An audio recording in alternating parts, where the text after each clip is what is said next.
Greetings, this is yours truly, Lord Karo, welcome to my domain. Super Deku Part 1 My Hero Academia X Dragon Ball. People are not born to greatness, they are made, built, and forged into the world's greatest heroes. This is my story. Chapter 1. I'm sorry Mrs. Midoriya, your son has a useless gurk, the doctor said as Izuku sat there with his little all-might action, shocked and wide-eyed. What, can you please explain? Mrs. Midoriya asked, just as shocked as her son was. We ran a number of tests on your son. All came back positive for a quirk, but he displays no real power. In these blood tests we took, we found an anomaly in this blood. In all my years of being a doctor I never seen this type of cell. Along with white, red, and platelets, he appears to have a special type of cells. I have no idea how he got these cells, but what I do know is that it is unique only to him. There is no record of anyone else having this type of cell. I assume that this is his quirk, this type of cell. The doctor said, trying to make Inko understand without making the situation worse for her son. With a sad expression on her face she asked, well, what do we do now? It has been his dream to be a hero. Will he still be able to be a hero? The doctor looked at her. As to what to do now, I've sent a sample of his blood to a lab where they can do future tests. And to your second question, turning his attention to Izuku with a sad expression looking down at the floor, he continued. I'm sorry son, but no, you can't become a hero. This broke Izuku. When he got back to his apartment he didn't say a word to his mother. All he did was walk up to the computer and began to look up All Might rescue videos. After the video had finished he turned around to find his mom was behind him waiting for him to say something. With tears in his eyes he asked, can I still become a hero if I have a useless quirk? Having no words, all she could do was run up to him. Wrapping her arms around him, pulling him close, she held onto his small body and started to cry. Only thinking to herself, I'm sorry, Izuku, for not being able to make your dreams come true.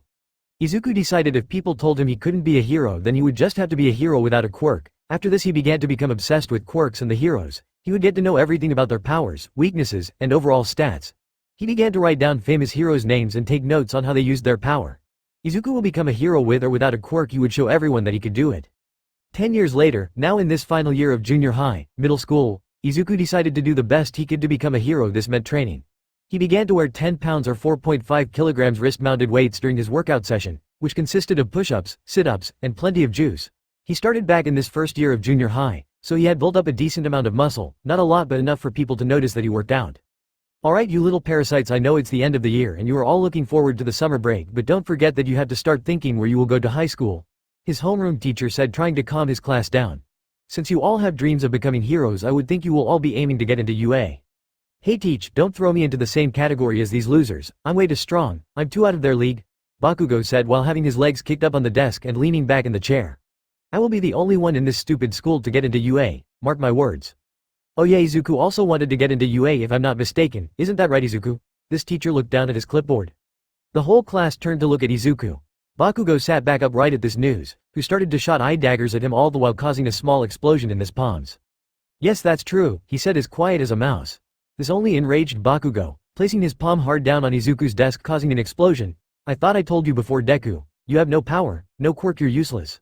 Why don't you just jump off a building and die, maybe you'll get a better quirk in the afterlife. After saying this the whole class erupted in laughter, all knowing how useless Deku's quirk was. But it takes a lot more than a quirk to become a hero, Izuku said while covering his face with a notebook out of sheer embarrassment. Plus it's not like you will ever make a good hero, not with that attitude, he tried to say under his breath but Bakugo heard it. What did you say you piece of shit? As Bakugo lunged toward Izuku ready to blast him across the room, the final bell had rung and school was now out for summer vacation. Grabbing Deku by the collar. You better watch yourself Deku, if not I'll do this to you. Grabbing Izuku's hero notebook he had on his desk, he proceeded to burn it. Just then something inside Izuku snapped. He felt an anger that he never experienced before. Something felt like it was crying out, almost roaring inside him. No! Izuku yelled as to pushed Bakugo, making him let go of his collar, and with a swift palm strike to the chest he was able to actually knock Bakugo a couple feet back. The look of shock on Bakugo's face said it all. In all the years of bullying and abuse that Izuku had taken he never fought back, not even once. He was a kind person and never one to fight. With the initial shock of actually being knocked back, Bakugo said nothing as he dropped the notebook, as he walked out of the class. What was that? I never felt so angry before, and how did I get so strong? Yes, I am working out, but I shouldn't be able to push Kachan back. Izuku thought on his way back to his house. He decided to take the shortcut home, which meant he had to go under the bridge that no one ever went under. To his surprise a villain appeared from inside the sewer system. He was completely made of a dirty green sludge. Before Izuku couldn't react in time, the villain began to wrap around his body. Don't worry kid, it will all be over soon. I just want to borrow your body kid, nothing personal, but I need to host if I want to get away from him. The slim villain said while laughing. Well I guess this is where it ends huh? I am sorry mom, but I just don't have what it takes, Izuku says, closing his eyes and accepting his fate. No sooner than when he closed his eyes he heard someone yell, "Evil containment wave." Soon the sludge villain was surrounded by a green swirl of energy. The sludge villain dropped Izuku before he got caught in the wave. Snapping his eyes open, Izuku could watch as he hit the ground hard. "What is this?" the sludge villain said as he being pulled towards a small container with a seal that read, "Demon Seal." As soon as the villain was inside the container, a cork was placed and picked up by a small, bald old-looking man, who wore sunglasses, that had a turtle shell on his back and a thick white Fu Manchu mustache and beard. "Well, that was a close one," said the old man as he said, walking up to Izuku, who was still trying to catch his breath. "Thank you so much, sir. If you haven't showed up when you did, then I would probably be dead," Izuku said while bowing as a surprising speed. "Don't mention it, kid. Come on, let's get out of here before the heroes get here, and don't worry about him," pointing at the container. "He won't get out unless someone opens it. I should probably leave a note explaining that."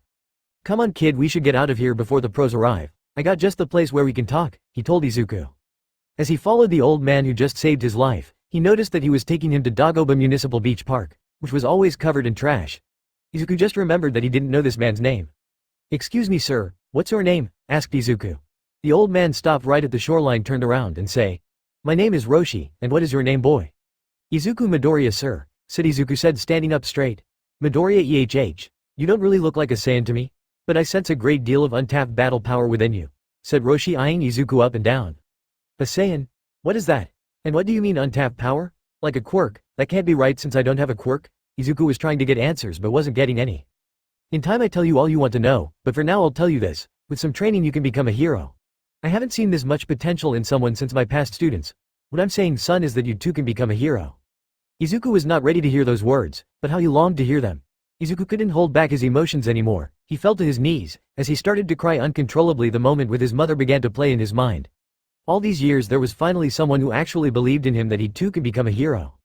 After a few minutes of collecting himself, he asked Roshi, "When can I start?" Master Roshi smiled. "I like your enthusiasm, kid. Meet me here tomorrow. I'll start by answering all the questions you might have. Till then, go home and rest." Back with the sludge villain. I could have sworn that I saw the villain go in this direction. After a few more minutes of looking around, All Might found a small container and a note. Picking up the note, it read, "Do not open, sludge villain," inside. "What is this? A seal? It's most impressive that whoever did this was able to contain the villain inside," All Might said, pocketing the container. "Whoever this was, I have to thank them one day, but for now I must go," All Might said to himself, jumping away and towards the police station. "I should really start looking for a successor. My time is quickly running out," All Might thought himself as he coughed out blood. Training. Master Roshi told Izuku to go home and meet him tomorrow morning to talk about training and to answer some of the questions he had. Once home and enjoying dinner that his mom had made for him, he decided to go to sleep early to prepare for tomorrow. Dagoba Municipal Beach Park. Izuku walked up to the beach but quickly noticed something. "Huh? He's not here? He told me to come back here today, where is he?" Turns out he was her, but a little preoccupied watching some woman jogging. But before he could approach Master Roshi, he saw the woman slap Roshi across the face and walked off. "Women today have no respect for the elderly anymore. She didn't even let me see her panties," said Master Roshi with a big handprint on his cheek, walking up to Izuku. "What? No wonder she slapped you. What are you, some kind of pervert?" Izuku thought. "Well, Izuku, I know you a lot of questions and you want answers, so go ahead and ask," said Master Roshi, putting down his staff and sitting down on a broken refrigerator. Izuku only had 3 questions for Master Roshi. "Alright then, first, what is a Saiyan? Second, what is this power you said yesterday? Third, can I really become a hero with this power?" said Izuku, looking at Master Roshi dead in the eyes. The first 2 questions go hand in hand. A Saiyan is an alien warrior race who long ago conquered planets. Obvi Sally, to do this you need power, and Saiyans are powerful. This is where you come in. Someone in your bloodline was a Saiyan, most likely your father, which makes you a half Saiyan. Saiyans also have a strong control over Kyother, known as life force energy. Every living thing has this key. If you are able to draw out your key, then you can use that for offensive and defensive purposes. Example, Master Roshi extended his arm out and opened the palm of hand towards the direction of a pile of trash. Suddenly a bright ball of yellow energy began to appear. Izuku was mesmerized by this. He's never seen anything like this before. A second later, Master Roshi forced the ball of energy away from this hand and towards the trash. Once it made contact, the trash was vaporized. Izuku could only stare at what he had just witnessed. If I can do that, then I could be a hero too. Turning back to Master Roshi. And there you have it. You have the potential to his and much more. And to answer your final question, yes, I will train you for when the day comes you will become the greatest hero. But getting results is completely up to you. Master Roshi said, getting up and placing his hand over Izuku's shoulder. Without a second thought, yes, please train me, I'll do whatever it takes. Izuku knew this was his chance to become a hero, so he immediately accepted. When do we start? Asked Izuku, eager to get started. Right now, but first put this on, Master Roshi said, pulling out a giant green-colored turtle shell that had 2 straps like a backpack. Izuku was a little more than confused, but he had no reason to refuse. Taking the shell, he noticed that it was heavy. "How much does this weight?" asked Izuku, struggling with the weight. "About 50 pounds or about 23 kilos. This will help you increase your strength as well as your endurance during workouts," said Master Roshi. "Right now as you are no stronger than your average human, but with my training you will shatter the human barrier. Simply put, you will become superhuman. You have 9 months until your entrance exam, so we have no time to waste. I will have to teach you how to draw out your ki," said Master Roshi, clearing out an area for them to sit down on the sand.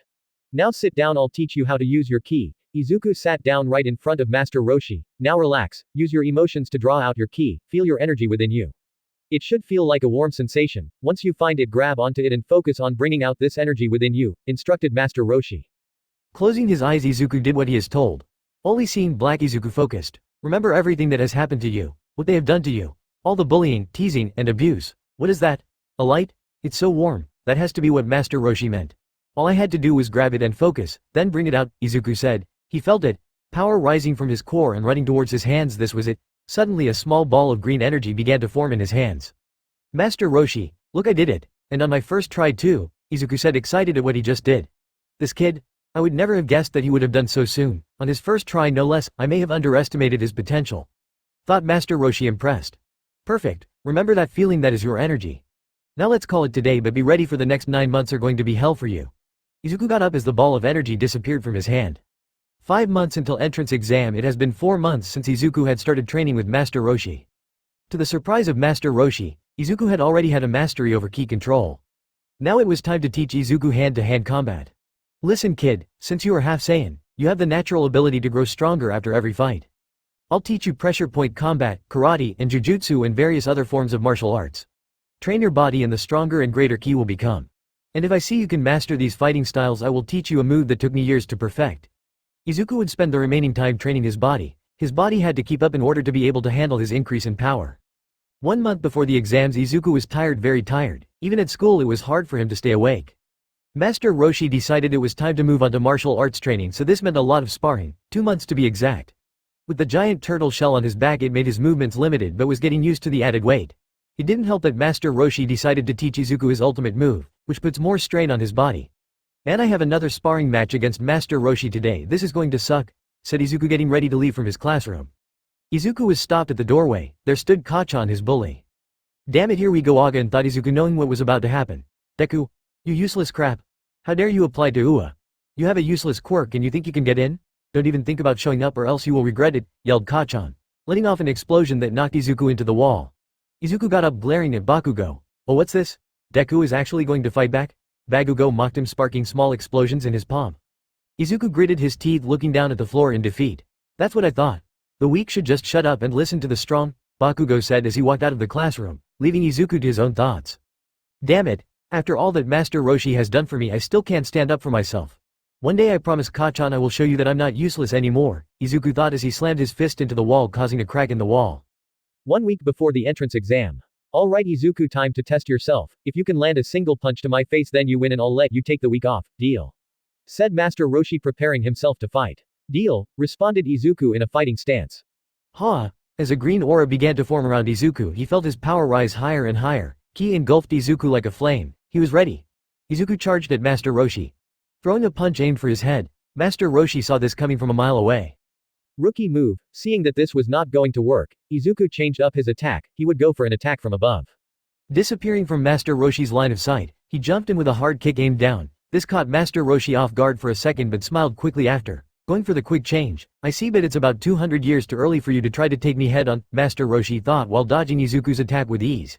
Izuku was rapidly throwing punches at Master Roshi, but none of them connected. "Damn it! Why can't I hit him? He's too fast for me," Izuku thought as he felt a sharp pain in his neck. In an instant he was knocked out cold. "So much potential. I'm sure you're watching Goku. He reminds me of you when you were a child. This boy I think will one day surpass you," Master Roshi said, holding Izuku in his arms. "Izuku, Izuku, Izuku, wake up," called out an unknown voice. "Huh, who said that?" Izuku said, looking around suddenly but noticing that he was surrounded by nothing but a black void. "I must have been knocked out by Master Roshi again. He's too strong for me still. I'll never be able to be a hero if I can't even beat an old man." Izuku was mad at himself for not being strong enough. Hey, enough of that, you're still a kid, it's only natural for your power level to be low, said a man wearing an orange gi with a blue undershirt, but what was most surprising was that he had a halo on his head. Who are you? Asked Izuku curiously. Hey there, I'm Kakarot, but you can call me Goku, and I'm one of Master Roshi's past students. Goku said, smiling at Izuku. It's nice to meet you, Goku, I'm Master Roshi's current student, said Izuku, also smiling. Oh, I know, I can see you training from the other world. Man, you are a natural, I can't wait to see how strong you'll become. I bet you will even surpass me on day, Goku said, showing his excitement upon meeting someone like Izuku. Otherworld? What do you mean? And why do you have a halo ring above your head? Izuku said, mumbling out.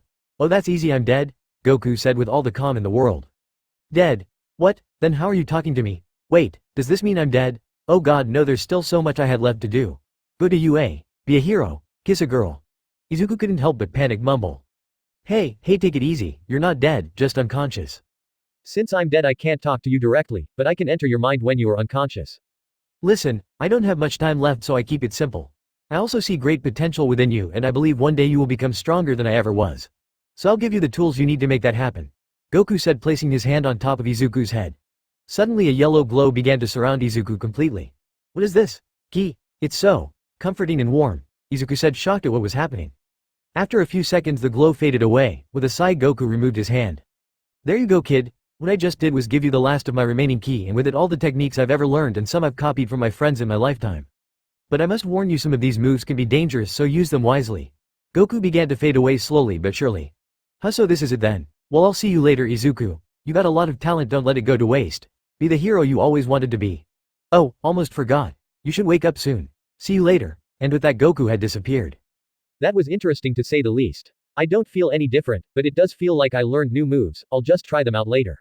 White light began to fill the blackness within the void. Izuku was waking up. To his surprise he was still at the beach. Noticing that the sun was now setting he sat up and looked around. God, how long was I out for? It's already late afternoon. Izuku asked, rubbing his neck. You were out for 5 hours, Master Roshi's voice said. What 5 hours? But it felt like 5 minutes, Izuku thought to himself, confused at the time. So, you got talking to Goku, and judging on your ki, it looks like he left you a parting gift. Ah, Goku always trying to help, even in death you never change. Master Roshi gets up and walked towards Izuku. All this time I could have been chasing the ladies, but now that Goku helped you out it made my training less meaningful. That's not true, Master Roshi. You helped me train my body to handle my new powers. Not only that, but you also helped me learn various forms of martial arts. So please don't say this was all meaningless. Izuku looked at Master Roshi. He has that same spark in his eyes as Goku had all those years ago. Thank you, Izuku, that means a lot to me. Now, I know you must be curious about your new moves, but we don't have time to master them. For now take the week off to relax, take it easy, you can even help me pick up some of these sexy ladies. Right, one last thing, I won't be here until after your exam, so don't come looking for me. Master Roshi gave Izuku a small push. You never change, do you? Anyway, thanks, I'll take it easy this week, Izuku said thankfully. Izuku bowed slightly and began to run home. Before he left he decided to turn around and smiled at what he saw. There stood Master Roshi staring out at the sunset on the horizon. Chance meeting Izuku was bored, really bored. He now had the whole week off thanks to Master Roshi. All he did was lay down on the couch. Maybe I should go train by myself just for this week. No, I rather not. No use in torturing my body, I'm not going to get any stronger. Screw it, I'll go for a walk. Hey mom, I'm going out for a walk, Izuku said, grabbing his jacket. Alright sweetie, just make sure to come back before dinner, Inko said, and Izuku walked out the door. Once alone, she could only think back to her husband's words. Listen, there will come a time when Izuku will become a great and powerful warrior. Don't let him get corrupted by that power. I don't know if I'll come back, but know this, I'll always love the both of you. Please be okay, Inko said worriedly. Izuku knew Master Roshi wasn't at the beach, but he would go and meditate there anyway. As he was walking he thought to himself, Goku gave me some of his old moveset, maybe I can try some of them, and, before he could finish his train of thought he crashed into someone, knocking the other person to the ground. Izuku was surprised to say the least. I'm so sorry, I wasn't paying attention to where I was going. Here, let me help you up. He extended his hand out to help the person up. Thanks, and I'm sorry I wasn't paying attention to what was, or in this case who was in front of me. As the person grabbed onto Izuku's hand, they both paused for 1 second to look at each other. Wow, he's cute. Both echoed in each other's their composers. They both kinda stared at each other. After a few more seconds of awkward silence she decided to talk. I'm sorry, I should introduce myself. My name is Ochaco Uraraka. It's nice to meet you. She smiled. Izuku froze. He was already a shy kid to begin with, but a girl was actually talking to him. I Izuku Midoriya, and sorry again for bumping into you, he said nervously, bowing slightly. No, it's fine really, Uraraka said, slight blushing in embarrassment of the current situation. Izuku had to make it up to her. Hey, do you want to go grab a coffee of something? Izuku couldn't believe what he had just said, and so calmly. It's cause I still feel bad for knocking you down even if it was on accident," he said, quickly waving his hands in front of him to cover up his red face. "I'd like that," is all he heard from behind his hands. Looking back at her, Izuku was surprised to see that Uraraka was equally as red as he was. Alright, I know just the place, it's only about a 5-minute walk from here. "Come on, let's go," said Izuku. As the two of them walked, people on the sidewalk couldn't help but think how cute they looked together. Finally arriving at the coffee shop, they both placed their orders. Izuku paid after some back and forth with Uraraka. Once their drinks were ready, so they decided to find a place outside to sit. After a brief awkward silence between them, Uraraka broke the silence. Do you live around here? Really? That's the best you can come up with, brain?" Uraraka wanted to punch herself. Why yeah, I live just a couple blocks away. I found out about this place after a training session with my master to get into UA, said Izuku, taking another sip of his coffee. "You want to go to UA? That's awesome, me too. So what's your quirk? I bet it's awesome," Uraraka said with excitement. "Oh, my quirk is called Ki Control. I can control my body's natural energy and use it for offensive or defensive moves. I can also could sense other key sources. Look, I'll show you," he said, forming a small green ball of energy in the palm of his hand. Uraraka could only use one word to describe what she was seeing: beautiful, were the only words that left her mouth. Closing the palm of his hand, he let the energy disappear. "So that's my quirk. What's your quirk?" asked Izuku, curious as to what type of quirk she had. "Oh, it's nothing too special, but you see these little pads on my hands," she said, raising her hands so Izuku can see. "If I touch an object, be it a person or a car, with all 5 fingers, I can cancel its gravity and make it float," she said, slightly blushing when she saw Izuku's face, which was filled with excitement. "Wow, that's amazing. So do you have a weight limit? Can you make more than one thing float? What about yourself?" Izuku started to mumble out loud really quickly, which caught Uraraka off guard. "Whoa, slow down," she said. Noticing the other people in the coffee shop look at them, she began to feel embarrassed and tried to make him stop. "Izuku, you're kind of mumbling. People are staring," she said, turning slightly red. Izuku quickly snapped out of it when he saw her turn red. Sorry about that bad habit of mine," he said, chuckling nervously, turning slightly red. "It's fine really, it shows how excited you are to learn about quirks. Anyway, I'm sure with a quirk like that you will definitely get into UA," she said, trying to change the topic. "I hope so. I haven't had much time to practice with my quirk since I recently found out what it can actually do. Before then, people used to tease me for having a useless quirk. Even my best friend called me Deku, which means useless," Izuku said, looking down at his cup. "I'm sorry, I didn't mean to bring up something uncomfortable for you. But you know what, I like the name Deku, it almost sounds like the meaning for, you can do it," she said, trying to cheer up Izuku.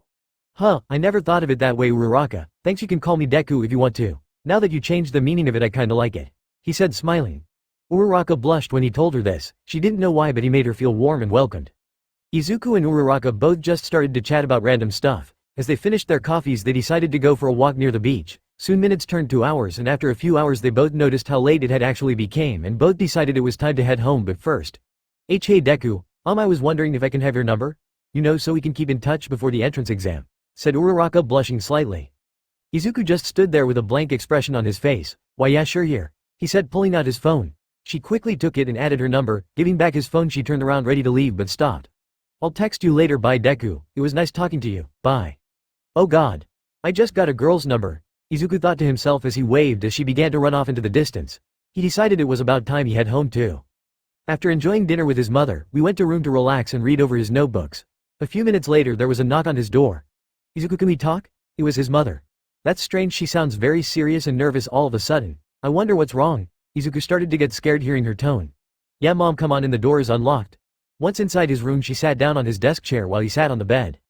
"Listen Izuku, I know these last couple of years have been rough on you. I know how much you want to be a hero, but I'm your mother, and as your mother, I can't help but worry what might happen to you during the exam," Inko said, fighting back the tears.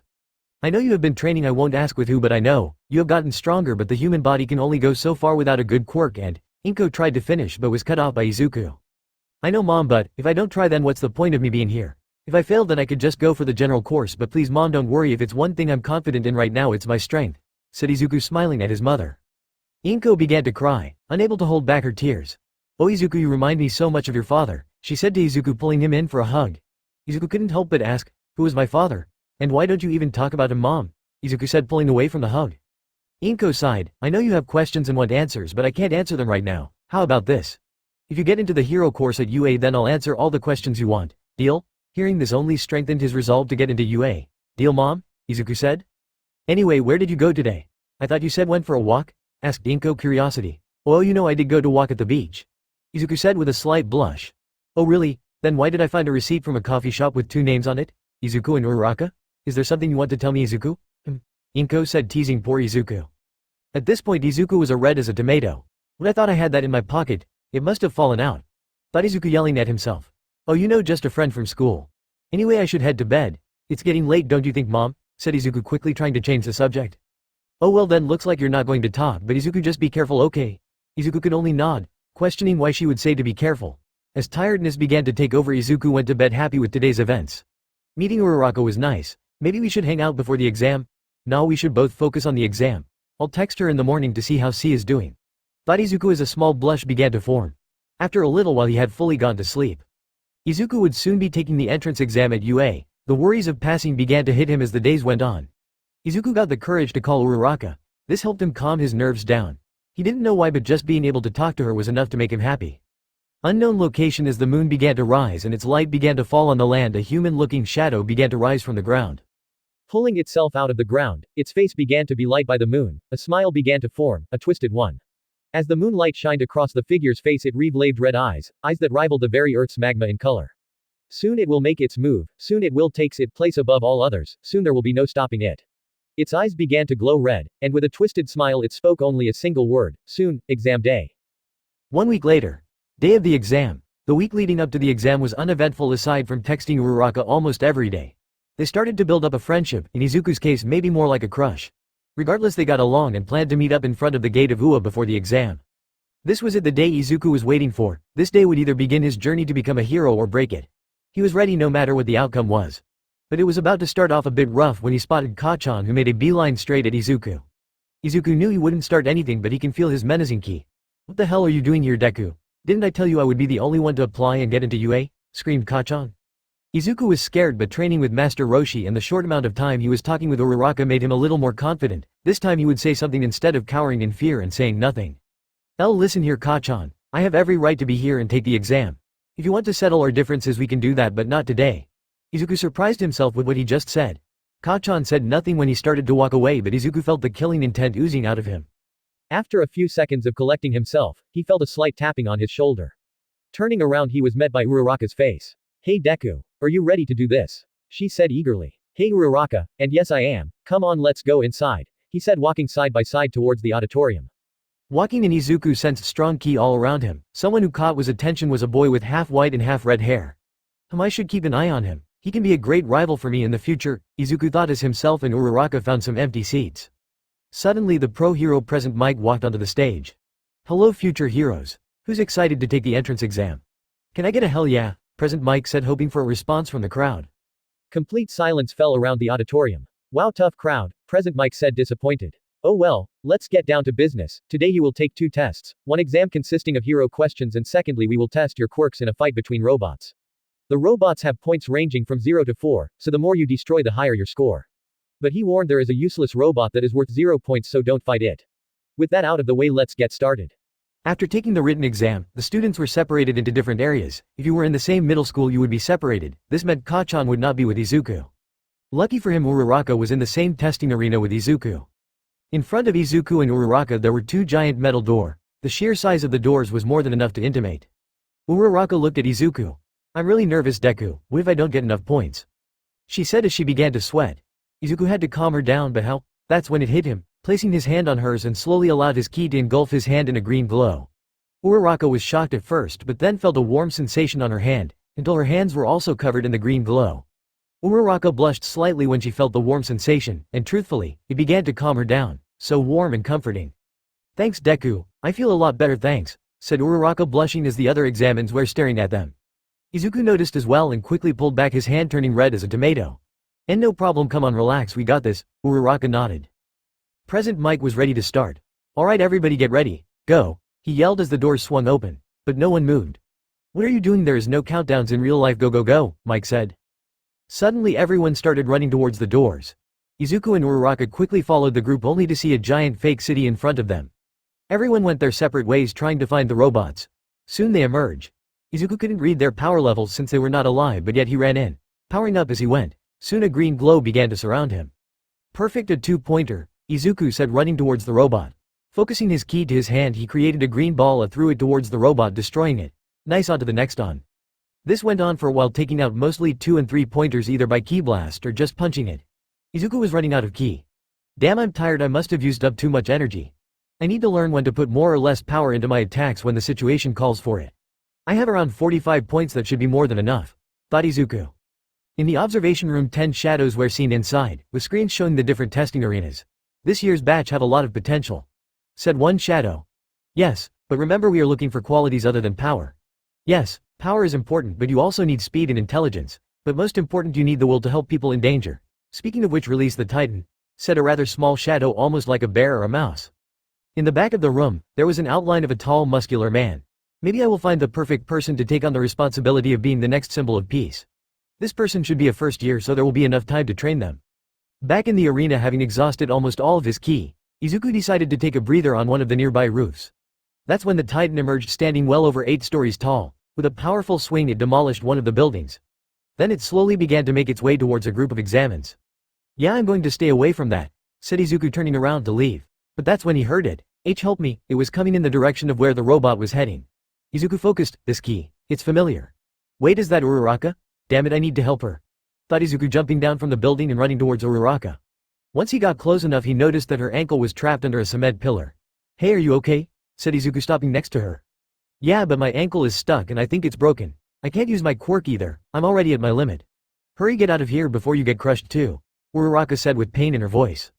No, I'm going to save you because that's what heroes do, Izuku said, picking up the cement pillar from her ankle and tossing it aside.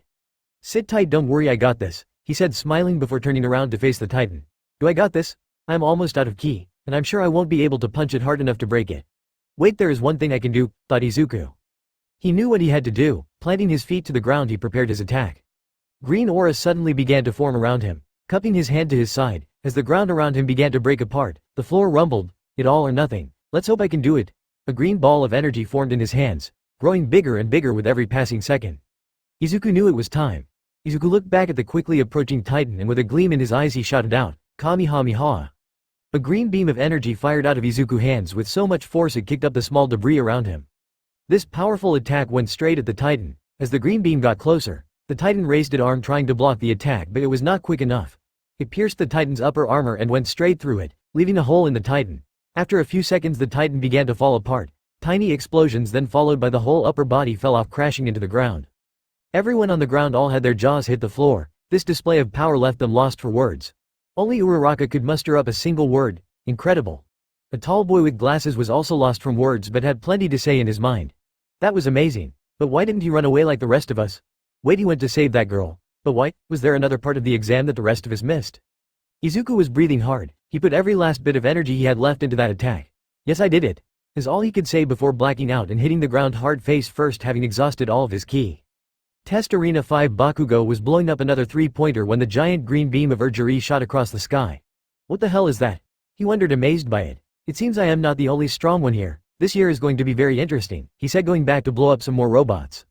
Observation room. What the heck was that? Said the shadow with a scarf around his neck. The mouse-looking shadow was just as surprised as the others were. Then he spoke. It appears that young man just one-shot the Titan, and while rescuing that girl no less. It looks like his name is Izuku Midoriya. Looks like we have a hero in the making, said the female shadow. The buff shadow just stared at the collapsed kid. Could he be the one I am looking for? He said with a smile. Arena. Uraraka tried to stand but failed. She needed to get to where Izuku was to check on him. With the help of a metal pole she found, she managed to push herself up while using the metal pole as a cane and limped her way to him. What she saw was something she will always remember. Izuku had the biggest smile on his face. Sighing, she couldn't help but smile as well. Oh Izuku, you idiot. Thank you, I won't forget this. Just then an alarm was heard indicating the end of the exam. Alright everybody, good work. Now if you are injured please tell me now so I can help you, said an old short-looking woman with a needle-shaped cane. Who's that? Asked one of the students. That is the youthful heroine, known as Recovery Girl. She can heal anyone with a kiss, said a French-looking student. Walking up to Uraraka and Izuku, who was still knocked out, she asked, Are you alright, dear? Your ankle. I'm fine, I think my ankle is broken, said Uraraka, looking at her ankle. Without a second thought she kissed Uraraka on the forehead and instantly her ankle was fixed. There you go sweetie, all better. Now to the other child. Shifting her attention on Izuku. What is this? He looks completely fine. So why hasn't he woken up? He must have used all his energy in that final attack. Alright miss, you have an anti-gravity quirk, right? Can you please use it on him and take him to the nurse's office? Uraraka nodded and did what she was told. Nurse's office. Izuku Midoriya. Wake up fool, said a voice. Izuku didn't recognize this voice. Opening his eyes he noticed he was back in the empty void like when he met Goku. Who said that? Asked Izuku looking around. Suddenly a man with tall spiky hair in a blue jumpsuit with gloves appeared in front of him. He was wearing some kind of armor. Look at you exhausting all your energy in such a short amount of time, pathetic, and to think you are a Saiyan. Where is your Saiyan pride? Said the man scolding Izuku. Pathetic. Listen here boy, you are a Saiyan so act like one. That clown Kakarot didn't tell you anything. You are expelling out too much energy when you power up. All that energy could be used to fight for longer periods of time. Learn to control your power output, then learn to use that reserve energy when you need to, the man said almost screaming at the poor boy. Izuku was dumbfounded. Why didn't he think about that? Now wake up and next time we met I'll teach you more. With that a white flash of light engulfed Izuku. Izuku opened his eyes to find out he was staring at a ceiling. Where am I? A hospital, a nurse's office, he said softly. As he tried to get up he was quickly stopped by Uraraka who was waiting for him to wake up. Hey, slow down, you need to rest. Her calming voice made Izuku fall back onto the bed. What happened to Uraraka? I remember going to help you but that's it, he said trying to remember what happened. You don't remember? Well, after you came rushing to help me, you took down the Titan in one shot with a beam of energy. After that you collapsed and we brought you here, she said trying to copy the Kamehameha. Suddenly the old lady walked in. She's right son, you should rest now and you, pointing at Uraraka. You should head home, it's getting late. Don't worry about him, he will be alright, she said trying to reassure her. Go, he'll be fine now Uraraka. I'll text you later, alright, said Izuku reassuring her. Alright, but you better text me, she said waving as she made her way out. You got a good girlfriend there son, recovery girl teased him. It's not like that. But maybe one day, he said blushing at what she had said. Anyway, I couldn't heal you because my quirk requires the body's energy to heal, and seeing that you had no energy it would have been dangerous to heal you. You should be fine now if I heal you. Just be careful from now on, alright? Recovery scolded him. Yes ma'am, Izuku replied. Kissing him and once fully energized Izuku was allowed to leave. On the trip back home he had time to think about what had happened today. Hopefully I passed but I won't know until I get the results back. More importantly, who was that other man? He had to be another Saiyan. I have to train harder, I need strength to protect people. Now more determined than ever, Izuku knew what he had to do. Results. A few days have passed by and still nothing. Izuku was starting to get scared. What if they wrote my address wrong? What if it got lost in the mail? What if I did so bad that they didn't bother writing me? I need to go lay down. Izuku's thoughts were running wild again. Izuku sat at home waiting for the letter to arrive. He had texted Uraraka right after the exam. They had planned to meet up and open their letters together.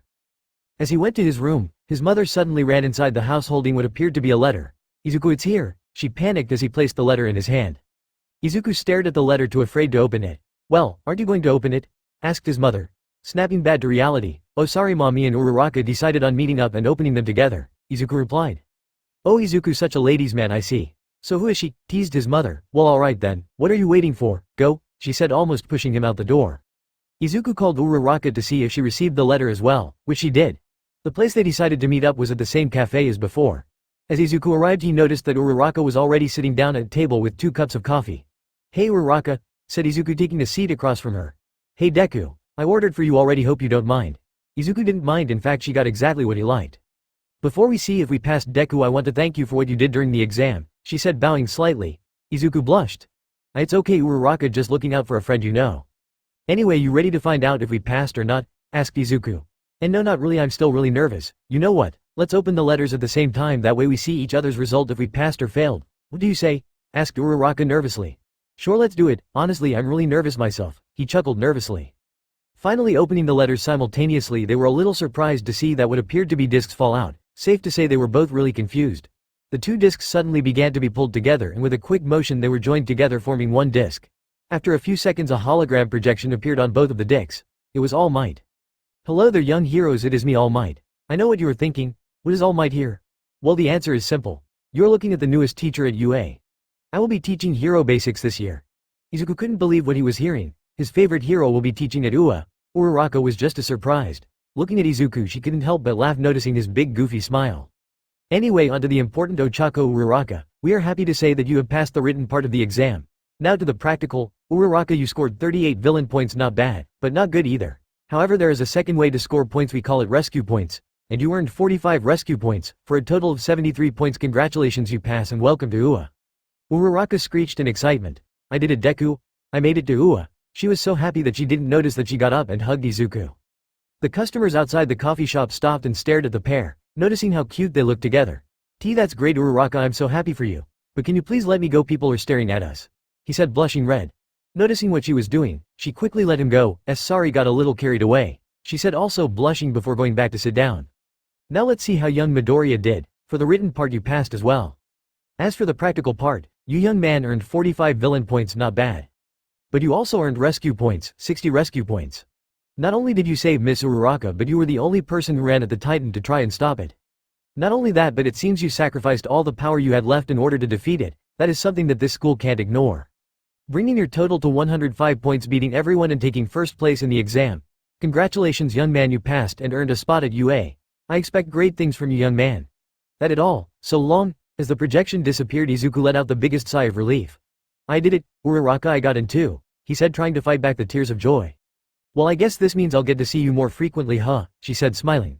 Why yeah, I still can't believe we both made it, Izuku said, blushing slightly.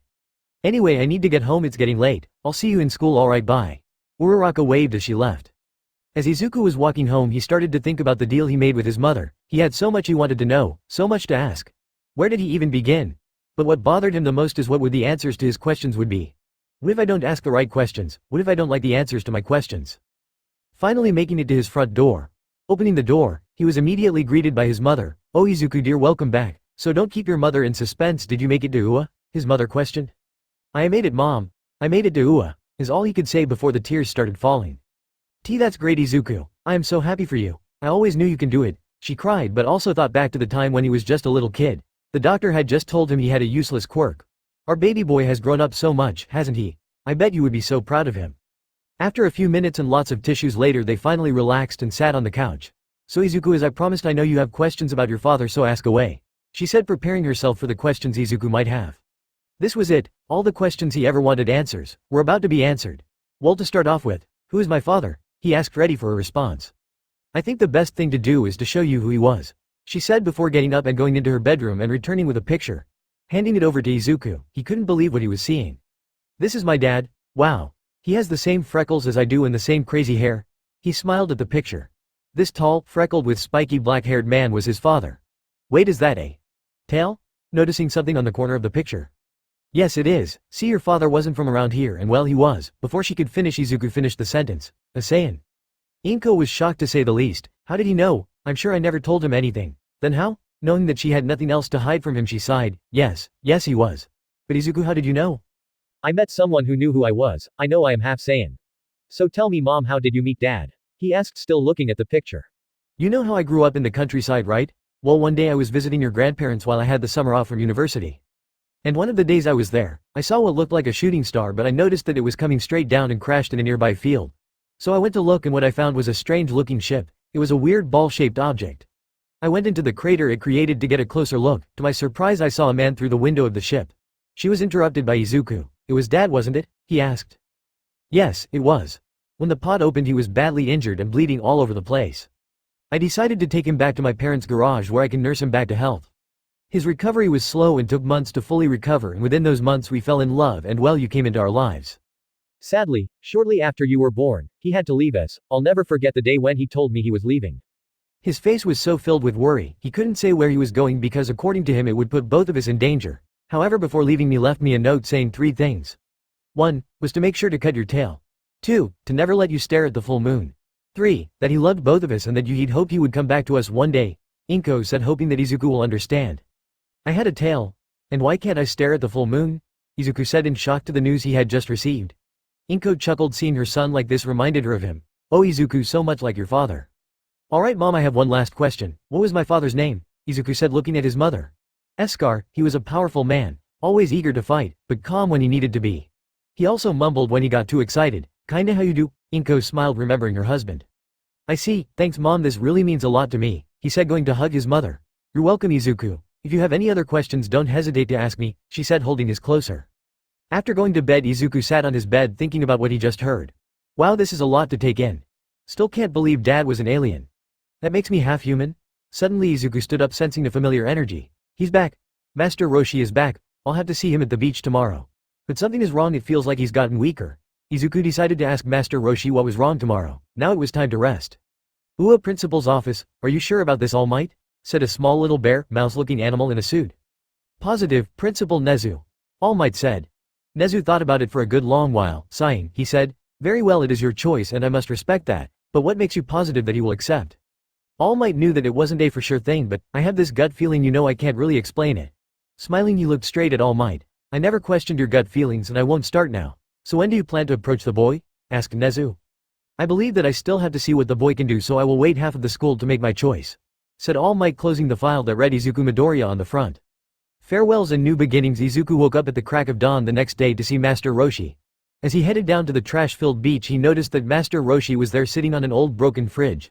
Strange, why isn't he looking at all the women that jog past him? Izuku started to get scared. His ki was weak, very weak. As he approached Master Roshi, he noticed he looked different, older than he usually did. Master Roshi, what's wrong? You seem weaker since the last time we met? Izuku asked, hoping everything was alright. It's almost time for me to go, Izuku. This confused Izuku. Go where you just got back. He knew what he meant but didn't want to accept it. I'm going to die soon, very soon, but before I do I have to tell you something. It's about what you can do. Master Roshi said, coughing out a little bit of blood. Hearing that his master was dying shocked Izuku. His eyes widened, he began to breath heavy as well.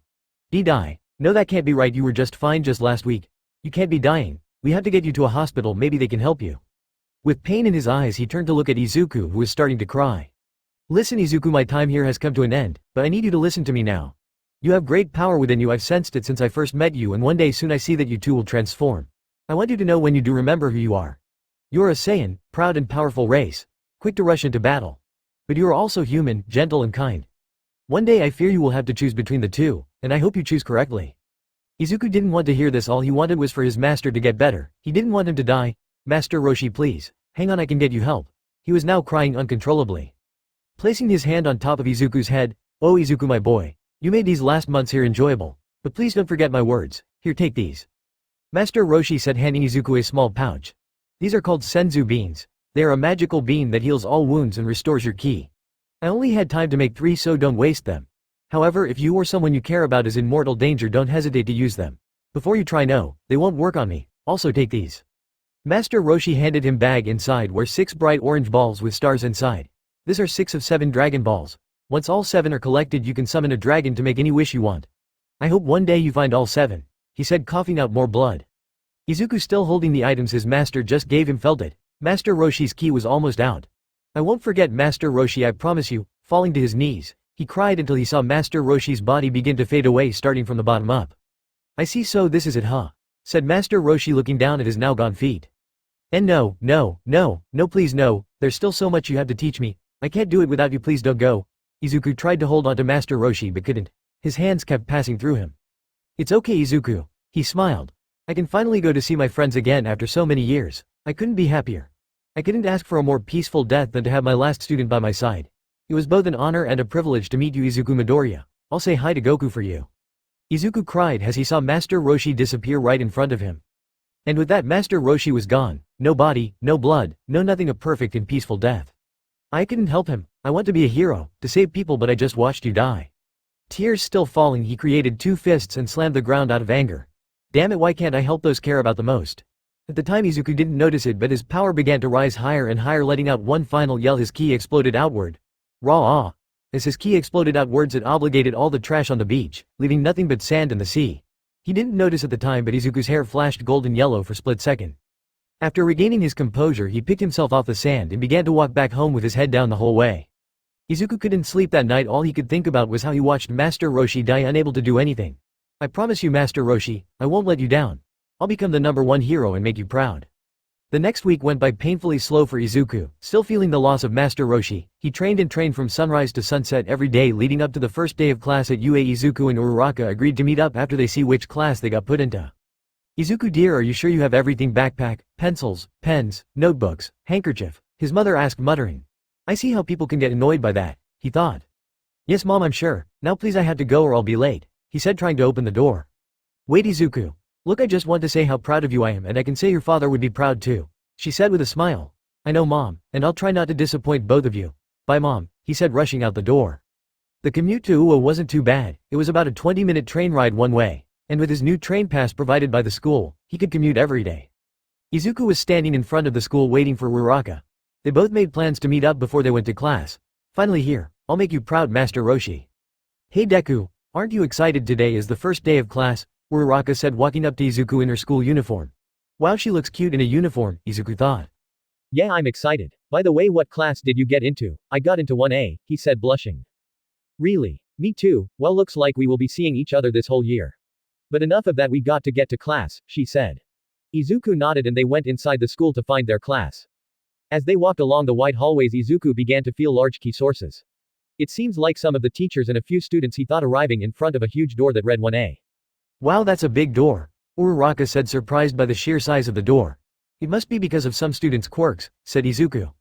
As they walked inside, Izuku noticed a familiar blonde. It was Kachan and a glasses-wearing student that were arguing over Kachan's behavior. He also noticed other students. A girl with pink skin? Another with earphone jacks? A French guy? Does Ua have an exchange program? Wow, he looks like a crow? Izuku didn't notice that he was muttering again. Izuku felt a hand on his shoulder. Deku, you're muttering again, said Uraraka, making him stop muttering. Thanks for stopping me, he said, blushing. Without saying a word, the glasses-wearing student turned and looked at Izuku. Suddenly he started rushing at him. It's you from the entrance exam. I must apologize for my thinking towards you after the exam, he said, bowing quickly. My name is Tenya Iida, please accept my apology. What is he talking about? I'll just roll with it, and no, it's fine really, Izuku said, trying to reassure him. That's when a certain duo hair-colored kid caught his attention. It's him from the exam. It seems he is just as strong as I remember him. Just then the doors to the classroom opened.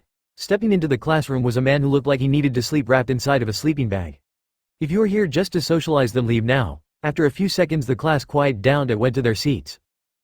7 seconds to shut up and listen. Not bad, but time is precious, especially for his heroes. Now I'll be your homeroom teacher, Mr. Aizawa. But before we do anything, go put on your gym uniforms and meet me on the field in 10 minutes. The whole class looked at each other, not knowing what was going on. 10 minutes later, the whole class was now in front of the field. Alright everyone, right now we are going to be testing your quirks, Mr. Aizawa said, looking like he was about to drop dead. What about the entrance ceremony? Asked Uraraka. We don't have time for stuff like that if you are looking to become pros. Plus it is good to know your own quirk's limits, Mr. Aizawa said, taking out a ball and tossing it to Bakugo. Since you got the most valiant points, you got first. What was your distance in the ball toss in middle school? Asked Aizawa. About 75 meters, Bakugo responded. Good, now use your quirk. This'll give a good reading on what you can do. Step inside the circle, do whatever you need to do, just don't leave the circle, instructed Aizawa.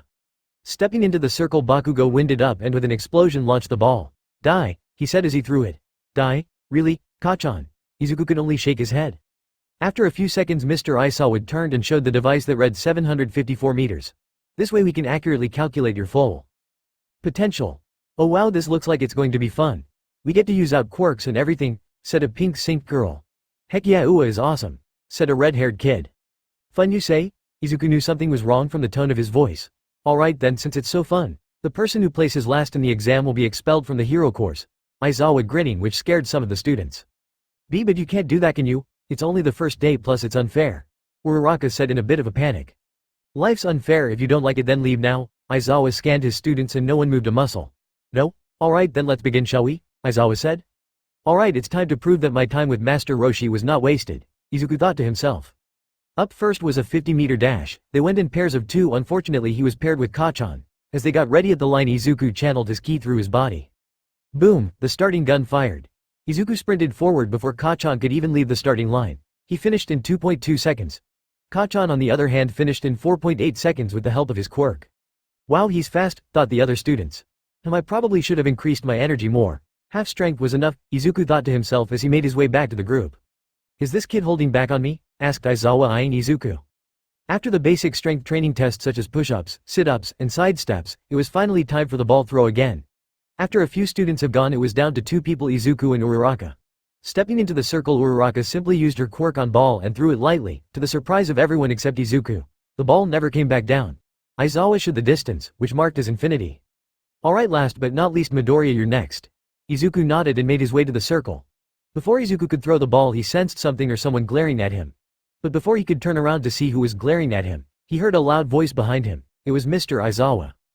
Listen, Midoriya, if you hold back on the test, you will expelled, understand? I want everything you got. This stunned the class. He was holding back this whole time. Just how strong is he?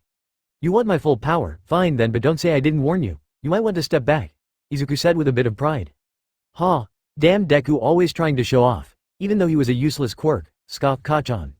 Useless? Didn't you hear what he did during the entrance exam? He took out a titan by himself, said Iida. Yeah, you should have seen him. He saved me from being crushed from the titan. Uraraka couldn't help but smile, remembering how cool he looked. Before Kachan could say anything, they were interrupted by a blast of wind hitting him. Ha! The whole class witnessed Izuku begin to glow green with energy. As his power grew, it started to create wind, strong wind. Ah! The wind was getting stronger, it was to the point the students had to take cover behind a wall one of the students created. Izuku was ready. Turning to Aizawa, "This is my full power." Izuku looked like he was on fire, green aura surrounded him. The stare he gave Aizawa was enough to send chills down his spine. His face was serious. Dead serious, lacking all emotion, focused purely on the task ahead. "This kid, you really are something else," Aizawa said, smiling. What the hell? Deku, you bastard, were you just pretending to be weak this whole time?" Kachan said, trying to shield his eyes from the dust. Izuku gripped the ball tightly, making sure that it won't slip out when he threw it. Izuku threw the ball. The sheer force of the ball leaving his hand created a small shockwave that picked up dust. As the ball left his hand, a loud boom was heard. The whole class was stunned. The kid looked really weak. But yet he is strong enough to do that. "How far did he throw that?" asked the pink-skinned girl asked. "He was strong enough to create a sonic boom with just a throw. I'd say about 2,000 meters, answered the black-haired girl. Everyone waited for Aizawa to show them how far. It took a couple seconds for the ball to reach the floor, but when it did, it shocked Aizawa. 2,300 meters reasons the device. The whole class just stood there with their jaws dropped. "So how is that, Mr. Aizawa, or should I go again?" asked Izuku. "No, that won't be necessary. Just go back to the group, I'll show the results in a second," Aizawa said. Izuku nodded and went back with the rest of class. "That was amazing, Deku. I didn't know you were that strong," Uraraka said, running towards Izuku, getting up close. Oh, it was nothing, I just got lucky, I guess." Izuku blushed, seeing how close she was to his face. "Lucky my ass. Deku, you've been hiding your true power, haven't you?" Bakugo thought as rage filled his mind. "Alright, these are the results," Aizawa said, pointing at a board with all the students' name. Izuku had gotten first place, followed by Shoto Todoroki, Momo Yaoyorozu, and Bakugo. "I actually got first place," Izuku thought. Sadly, there was one kid who was not so happy, Minoru Mineta. He had gotten last place. "It shouldn't come as a surprise, but you're not getting expelled. That was just a lie I told so you can go all out," Aizawa said, grinning. "Now hurry up and go change, we got an orientation to get to." After the orientation, the day had ended and Izuku was exhausted. As he was walking out of the school, he was stopped by Iida, who wanted to talk. "Today was an interesting day, right, Midoriya?" Iida said, straightening his glasses. "That power you demonstrated was amazing." "It was nothing, really, just trying to be a hero," Izuku said, rubbing the back of his neck. "Hey, Deku. Iida, wait up. You guys are heading to the station, right? Mind if I tag along?" Uraraka said, running behind them. Uraraka, sure, let's all go to the station. But I must say, why do you call Midoriya, Deku? Doesn't that mean useless?" Iida asked. "Oh well, the thing is, I hear is a meaning, you can do it, so it has another meaning. Plus I think it's kinda cute," Uraraka said, turning slightly red. "I see. Well, if it's all the same, you all keep calling Midoriya," said Iida. Izuku nodded. "Wow, first day of school and I already have more friends than I ever did when I was little." Izuku smiled as he walked to the station with his new friends. Were the opponent? It was now the second day of class, and Izuku was just as excited as the first day. Making his way to class, he suddenly felt an evil presence. Sapping his head up, he quickly looked around but found nothing. The presence disappeared as quickly as it appeared. "I get the feeling something is going to happen soon," Izuku thought as he entered his class. "Hey Deku, what do you think we are going to do today?" "Whatever it is, I can't wait," Uraraka said energically, which made Izuku smile. "Why does she make me smile?" he thought. "Hey Uraraka, I heard we are going to do some combat training, and yeah, I can't wait either," Izuku said. Just then the Izuku eyes widened as he felt a huge power level appear out of nowhere. What, or rather, who is that? His power level is unbelievable. Wait, there is only one person that energy can belong to, Izuku thought, trying to regain his composure. "I am, coming through the door like a normal person," boomed a loud voice who was wearing a bright red and yellow costume. It was All Might. "How is that normal?" thought the whole class. "Wow, it's All Might," asked Mina Ashido, Quirk Acid. "Isn't that his Silver Age costume ribbit?" asked Suyu Asui, Quirk Frog. "Wow Deku, it's really All Might. He actually is teaching here at UA," Uraraka said, turning to Izuku. "I know, it's amazing to see him in person. I wonder if he would sign his name in my notebook?" he said, smiling. "His power level is off the charts. I can see why they call him the #1 hero." "Alright, everyone settle down, I need to get class started. Now today we will be testing you on battle situations. You will be broken into teams of 2 and will have heroes and villains. At first, every good hero needs a costume." Suddenly suitcases started appearing from the wall, all numbered. "These are your hero costumes you all submitted to the school. Now grab your respected case and meet me, Ground Alpha. This will be the perfect chance to test myself against strong people," thought Izuku as he made his way to the boys' changing room. Outside Ground Alpha, All Might stood there waiting for his class. "This will be a great opportunity to see if he is really worth inheriting my quirk." A couple seconds later, the students started to come out of the locker rooms. Izuku was waking out of the locker room. Izuku was wearing a gi similar to what Goku was wearing in the dream, but made some modifications with the color. Instead of orange he changed it to green. It was now an emerald green color like his eyes. The blue undershirt was now a solid black shirt. He also had the 2 wristbands which were also emerald green. Basically it's Goku's uniform but green and black. Izuku made his way to where All Might was but couldn't help but notice the girls' uniforms. Wow, her costume is really revealing. Must be because of her quirk. If I remember correctly her name was Momo Yaoyorozu. Deku, wow, you look so cool. You really look like a hero, said Uraraka in her hero costume. You Uraraka. You are wearing a spacesuit? Asked Izuku blushing at the sight of her. Wow, she looks amazing in that. But does it have to be so skin tight? Not that I'm complaining. Why yeah, it's really nice, but there must have been some kind of mistake with the support department because I didn't want it so skin tight. I probably look super weird, huh? Uraraka blushed. Hey, actually you look really cute, said Izuku turning away and exploding red. Damn it, did I really say that out loud? He didn't notice that Uraraka also exploded red. He thinks I look cute. All of you look amazing. Now for the fun part, battle training. As I said before, you will be split into 2 teams of 2, 1 hero team and 1 villain. I have put all your names in this box and I will choose randomly. There will be a bomb that the hero team will have to touch in order to win, however if the villain team manages to capture or stall the heroes, the villains win. Now let's get started. Teams are the same, no changes from the anime. Izuku was happy that he was on the same team as Uraraka and Uraraka felt the same. Given 15 minutes to prepare they decided to talk strategy. So Deku, how do you want to do this? Asked Uraraka. We should head straight to the bomb. Iida will probably stay guarding it, while Kacchan will probably go after me, he said. I've been meaning to ask about that. Why does he hate you so much? Uraraka asked. I haven't said this to anyone but I know I can trust you. It has to do with my quirk. At first I was told my quirk was useless and eventually Kacchan found out and started picking on me, and so did most of the students in my class. I was picked on, beat up, and ignored by my classmates. But just a year ago my master taught me how to use my power. It turns out I just had to unlock my potential, said Izuku looked down at his GI. Sorry if I brought up some bad memories, I didn't mean to, Uraraka said frowning. It's fine really, I'm over it. But yes, I'm sure you will go after me first. When he does, leave him to me, just head straight to the bomb site. Uraraka nodded as an alarm sounded to indicate the start of the battle. With Iida and Kacchan, hey 4 eyes, do you think Deku and Round Face can really give me a challenge? Asked Bakugo. Deku? Oh, you must mean Izuku, and well you saw what he did during the quirk assessment. And her name is not Round Face, it's Uraraka, and she is a smart person, we can't underestimate her, said Iida adjusting his glasses. Tisk, we will have to see about that. I'm going to find him, guard the bomb while I'm gone, ordered Bakugo. As he left, Iida could only stand there and wonder what kind of history did Izuku and Bakugo have. Questions for another time. I need to focus on the mission ahead, Iida thought as the alarm sounded. Back with Izuku and Uraraka both made their way into the building. There were a lot of turns in the building, making it easy for someone to take them by surprise. Damn it, I can't get any accurate read on their ki with All Might here. Kacchan could easily sneak attack us, Izuku thought as they turned a corner.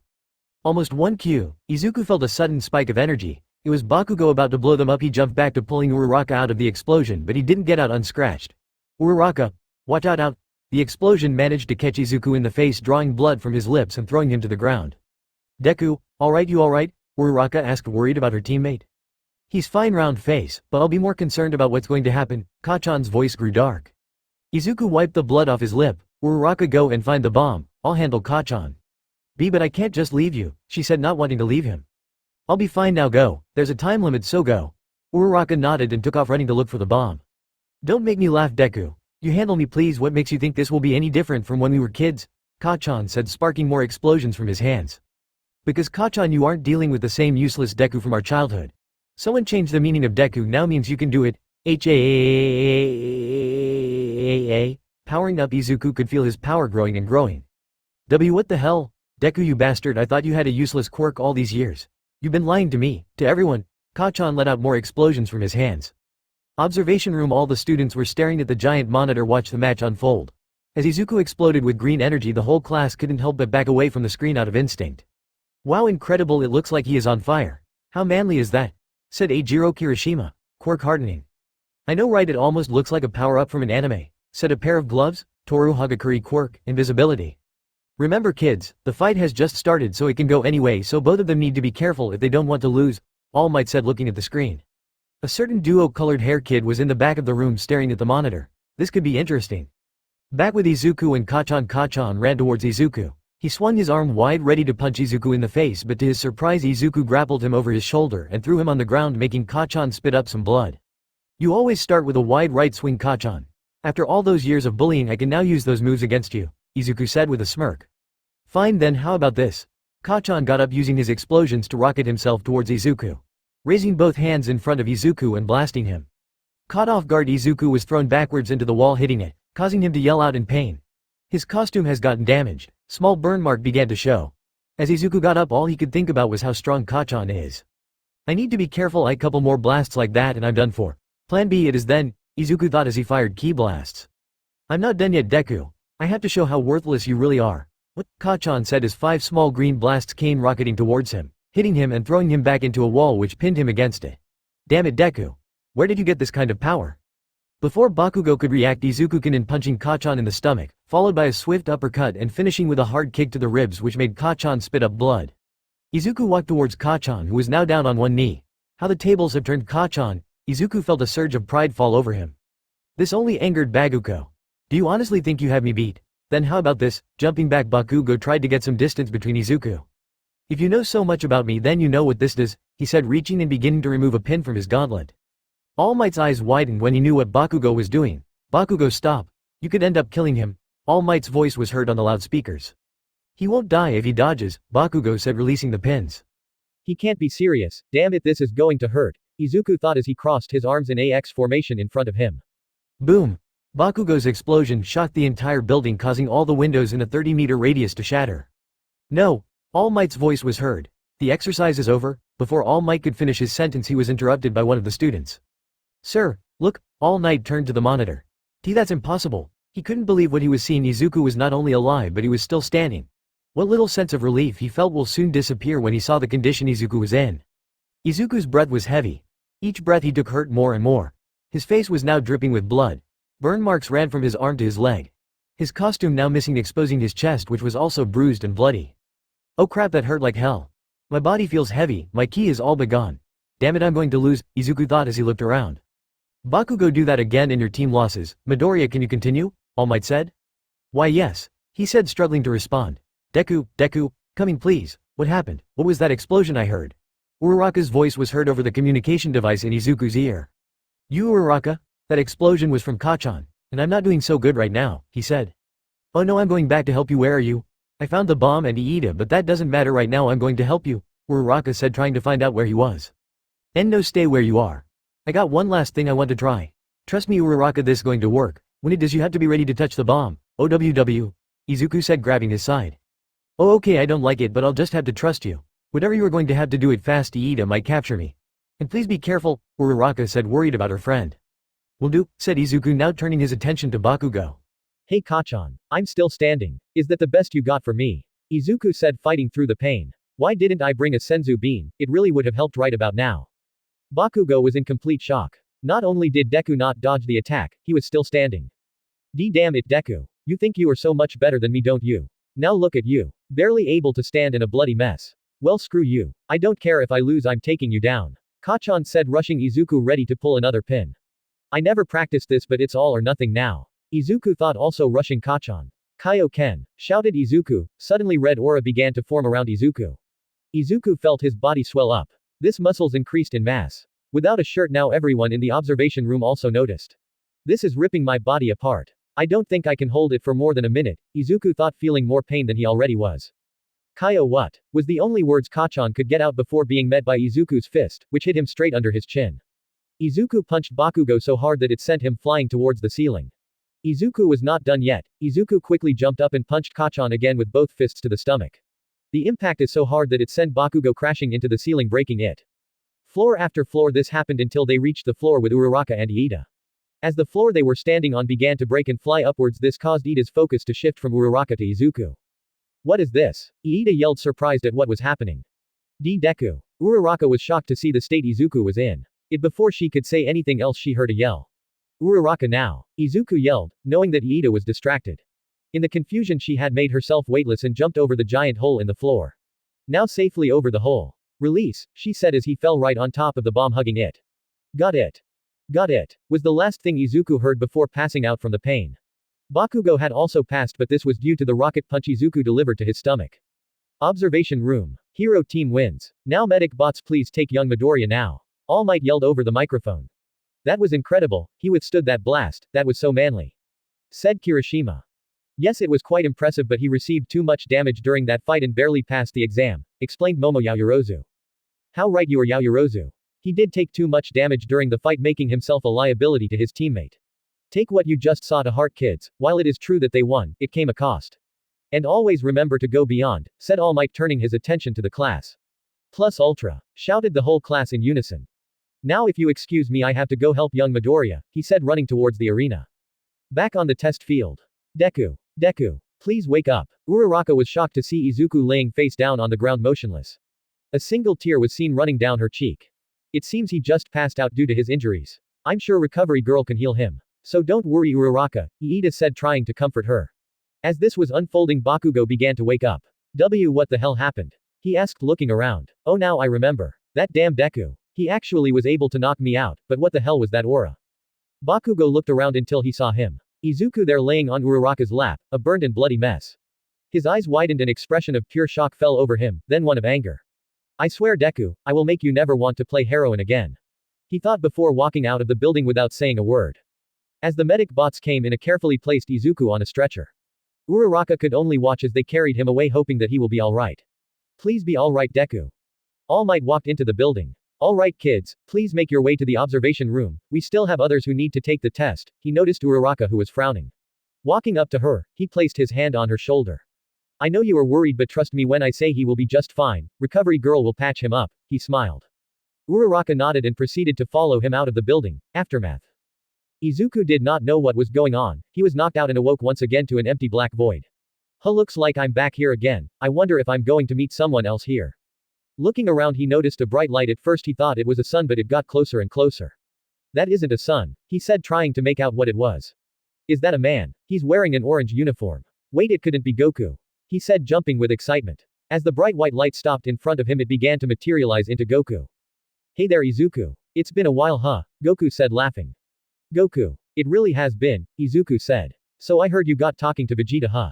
Yeah, he can be really mean sometimes, but he's a good guy. Anyway, I'm here to tell you something. Goku's turned serious as he said this. Izuku swallowed nervously. What does he want to tell me? Listen, Izuku, you are strong, but don't forget you are not invincible. We all have our limits. You are young, so your power still hasn't fully been unlocked. I know you want to get stronger, but remember this. Power comes in response to a need, not a desire. Goku sighed. I also saw what you did to your body. Taking hits like that will only make you less effective in a fight. Not really smart. You're lucky you are half Saiyan. You see, we Saiyans have a unique ability to grow stronger every time we get close to death. So you will probably be a little stronger than before. Goku said. Izuku couldn't believe what he was hearing. I'll get stronger every time I get close to dying. That sounds like a cheat code to me. Oh, also Master Roshi wants to send his regards. He told me to tell you that he is happy now and he doesn't blame you for not being able to save him. Also, he mentioned someone. Uraraka. He said you are a real, ladies' man, just like he was when he was younger, Goku said, trying to hold back his laughter. At first Izuku felt like he was about to cry, but after hearing that Master Roshi was happy, but hearing the last part he turned bright red. No, she's just a friend, I guess. Anyway, tell Master Roshi I won't let him down, I will become a great hero. He said as the void was turning from black to white. Izuku had woken up for real. He was laying down on a bed. Sitting up here, looked at the clock and started to panic. Oh no. It's 3 p.m. I missed the whole day. Aizawa is going to kill me. He said, trying to get out of bed. Oh no, you don't, mister. A voice came from behind the curtains. You get back on that bed and let me heal you properly and then you can go. It was Recovery Girl. Sorry about that, I just panicked for a second, Izuku said, rubbing the back of his head. Anyway, let's get you patched up, she said, kissing Izuku on the arm. As the wounds began to close, Izuku only watched in amazement.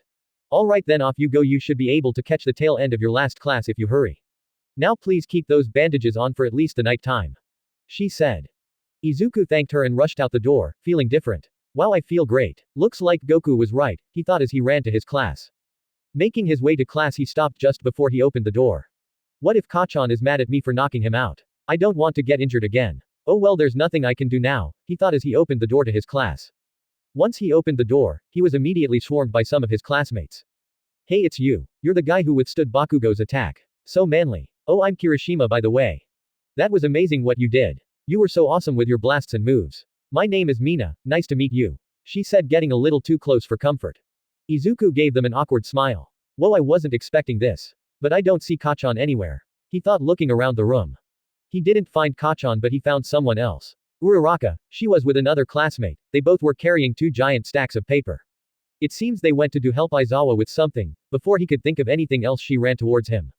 Deku. You're finally awake. Oh, thank goodness. I was so worried, Uraraka said, fighting back tears. This made Izuku blush. Sorry if I made you worry. But I'm alright now, promise, he said, smiling. Are those two dating? Thought everyone in the class. Anyway, where is Kachan? I don't see him anywhere. He asked, still looking around. Oh, you mean Bakugo? He left about a minute before you got here. He left without saying a word. He also didn't say anything after we won, Uraraka said, puzzled by his reaction. If I hurry I can still catch him, Izuku thought. Hey Uraraka, I'll see you tomorrow, alright, I need to go catch up with him, alright, bye. He said, dashing out of the classroom. So are you two like dating? Asked Mina, walking up to Uraraka. Dating? No, we aren't dating. We are just friends, Uraraka said, turning red as a tomato. It looked that way to me. Well, if you don't want him, can I take him? Mina said with a smug look on her face. Sir, wait, what? I mean, do you? Uraraka was stumbling with her words. Mina laughed. I'm just kidding, but if you don't hurry someone else might take him away. Could be me, Mina said as she was walking away. This shook Uraraka. He liked him sure, but as a friend maybe. Maybe more. No, I have to focus on school. Now is not the time. She does have a point though, Uraraka lightly slapped her cheeks. Izuku was running through the halls trying to find Kachan but no luck. Wait, I can sense him if I try really hard. Let's see. Izuku stopped and emptied his mind. Izuku felt something, a small tingle in his head. It has to be Kachan, but where is he? After a few more seconds he got his answer. There. In front of the school, Izuku ran after him. Kachan, wait. Izuku screamed. Bakugo turned around to find Izuku running towards him. What do you want, Deku? Bakugo said with surprisingly calm voice. I just want to apologize about what happened. I didn't mean to knock you out, Izuku said, carefully trying not to make him angry. Bakugo gritted his teeth. You got lucky, Deku. It won't happen again, I promise you that. Alright, let's keep getting stronger together, Kachan. Izuku said, smiling. Office. These year's kids have a lot of work ahead of them, so they better be ready. Aizawa said, looking over the results of the test. This Midoriya kid has a lot of power, but he thinks he's invincible. We will have to work on that, he said, going over Izuku's exam. This is a surprise. You still here, Aizawa? Asked Present Mike. You should go home already. As much as I can't, I still have some paperwork to fill out for the exercise we are going to do at the USJ. Aizawa rubbed his eyes. Oh yeah, your class is doing that in a couple of days, said Present Mike. Yeah, we have to see how well they do under some rescue exercises, he said with a creepy smile. Later that day with Izuku. After having dinner with his mom, Izuku decided to head to his room to do some homework. After about an hour he was tired. Man, this sucks. Let's see what Uraraka is doing, he said, picking up his phone. Uraraka was busy with homework when she heard her phone went off. A text. From Izuku. Hey Uraraka, what's up, Izuku? Nothing much, just doing homework, Uraraka. Yeah, I took a break, it's really boring, Izuku. Yeah, I know. Anyway, how are your injuries, Uraraka? They are fine now, I just need to keep the bandages on for tonight, after that I should be fine, Izuku. That's great. Well, I'm going to finish up my homework and go to bed, it's been a long day, Uraraka. Yeah, I should probably finish up mine too. Alright then, I'll see you tomorrow then, good night, Izuku. Yeah, good night, Uraraka. As Izuku put his phone down, he couldn't stop thinking of her. Damn it, why can't I get her out of my mind? He sighed and decided to just keep doing his homework. The next couple of days were pretty boring. They went over hero rules and regulations, safety laws, and hero registration law. As much as Izuku thought these topics were boring, he knew that they were important. Izuku was tired after all, he didn't get enough sleep last night. I have a bad feeling about today, this thought rang inside mind all the way to school. As he walked he couldn't help but feel someone was watching him. There is someone or something that is following me. A villain, he thought as he turned to where he felt the stare. There you are, he looked at the direction on a tall building. On the roof there was someone wearing an all-black hoodie and trench coat. Izuku had to know who this was. Without giving it a second thought he disappeared from the line of sight of the mystery person. What? Where did he go? Thought the mystery person. Hey! Izuku shouted. This caused the mystery person to turn around in shock as in front of him stood Izuku. He's fast, can't say I am surprised though, the mystery person thought. I don't know what your deal is but you better back off, Izuku's voice was stone cold. Making sure that their face was covered their face, they jumped from roof to roof making their escape. Not now, soon I will show myself to you Izuku. When that day comes you'd best be prepared, protect those you care about because I'm the one you need to fear the most. Izuku caught a quick glimpse at the mystery person's eyes. Those eyes are blood red, scary stuff. Looking down at his watch he noticed the time. Oh no, I'm going to be late at this rate, I need to pick it up the pace, he said starting to run. Jumping off the building he landed and started to run as fast as he could, picking up dust as he ran past. Just who was that? And why did his key feel so dark, but yet so familiar and those eyes so filled with hate? Izuku thought as he ran towards the school.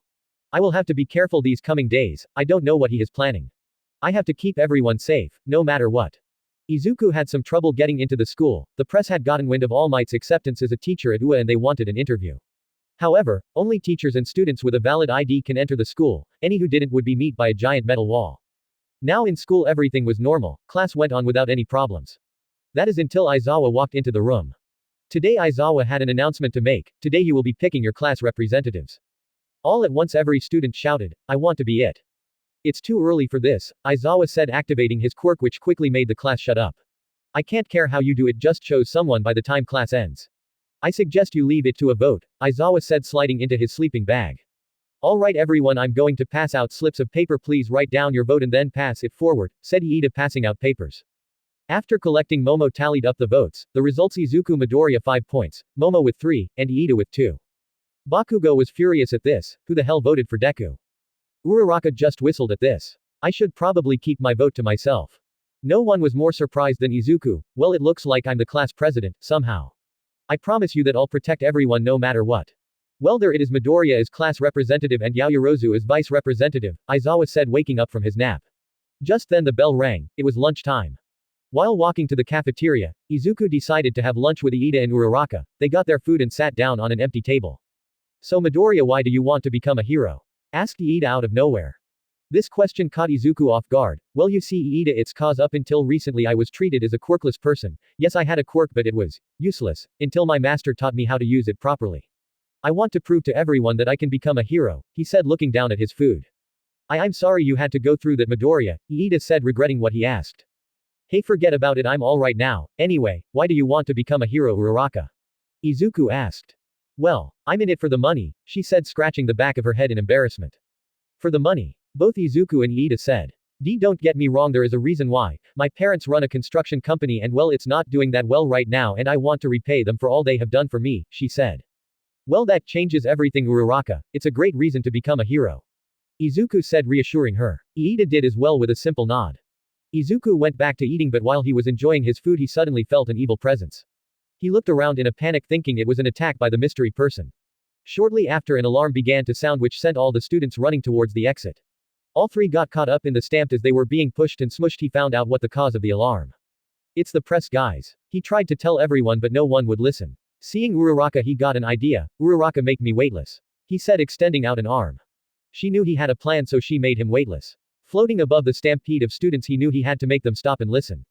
Izuku charged up. As his aura began to expand he held out his hand, and let out a blast that shot past the exit. Barely missing the students running towards the exit, this caught the attention of everyone. Guys, it's only the press, relax and let's go back and enjoy the rest of our lunch, he said firmly. The other students noticed the press rushing inside the school and decided to return to finish their lunch. Uraraka, you can release your quirk now, he said upside down due to the lack of gravity. Uraraka laughed but did eventually. Place the tips of her hands together, she said. Release. Izuku landed on his feet and made his way back to his table to finish his meal. Lunch was now over and after going to other classes it was now time for homeroom once again. Alright everyone, today you will be having training exercise off campus so get your suits and head to the bus, Aizawa instructed. The whole class cheered, but little did they know that their biggest challenge yet was quickly approaching. Unknown location. Are we ready? Said the unknown figure. Yes, we are just getting the last of the minions ready. But everything should be ready by this afternoon, said the mist individual. Perfect, in a few hours the whole world will know to live in a world without their precious symbol of peace, the unknown figure grinned evilly. It's unfortunate that we lost the test subject a while ago, it would have been of great use to us, the mist individual said. Yes, but we must trust Sensei to get it back, now let's focus on the task ahead, the unknown figure said. Let's go, spark of hope. Well that's all, go change into your hero costumes and meet in front of the bus, Aizawa said walking out of the classroom. After quickly changing, they began to load onto the bus. Izuku sat next to Uraraka, but quickly fell into deep thought. Master Roshi said something about transformation. I wonder how I do that. Do I need to train more or do I need a sort of item? If it like a power-up I wonder how much stronger I'll get. Izuku failed to notice that he was muttering, until Uraraka shook him back to his senses. Deku, are you alright? She asked. Why yeah, just thinking about something, what were you guys talking about? Izuku asked nervously. We were talking about our quirks and what they do and we were asking what is your quirk, Ribbit, said Asui. Oh Asui, my quirk is energy manipulation. I can use my body's energy and use it in various ways, Izuku said, creating a small green ball of energy in the palm of his hand. See. Call me Sue, and I see that's really cool ribbit, she said, amazed by what she saw. Wow, that's so manly, said Kirishima. My quirk isn't flashy like some people, so I don't think it's all that useful, he said, transforming his arm hard. Really? I think your quirk is really cool. It can be really useful in rescue as well as combat, Izuku said. You really think so? Awesome, thanks man, Kirishima smiled. Talking about flashy quirks, I'd say that would be Bakugo or Todoroki, ribbit, said Sue, pointing at the two. But Bakugo's personality is a little, how should I say this? Bad. What did you say, frog face? Bakugo exploded in anger. See, proving my point, ribbit, she said smugly. You know dude, we known you for a little bit and we all know your personality is terrible, said Denki. I can't believe this Kachan is actually getting picked on. Izuku was surprised to see this. Hey Deku, you're doing it again, Uraraka said, shaking Izuku again. Aw thanks Uraraka, Izuku smiled, his cheeks turning red. Mina picked up on this and decided to have a little fun. Sue, are you two like dating or something? Mina asked, which made the whole class stop and stare at the pair. Both of them turned bright red. No, we aren't dating or anything like that, we are, Uraraka couldn't think of an answer. Friends, they both said in unison. I get it, well then Izuku want to go out with me? Mina asked with a smug look on her face. Izuku's face turned white, not knowing how to process what just happened. Well you see that's, he turned to see Uraraka's face only to find her face expressionless. I'm just kidding Midori, you're so easy to mess with, Mina laughed at their expense. Did she just call me Midori? Izuku let it slide. Alright, quiet everyone, we have arrived, said Aizawa. Once everyone was out of the bus, the students were completely amazed by the sheer size of the facility. Making their way in, they were greeted by the space hero, 13. Oh my god, it's 13.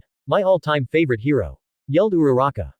Izuku smiled, seeing her smile. Her smile was contagious and always made Izuku feel happy.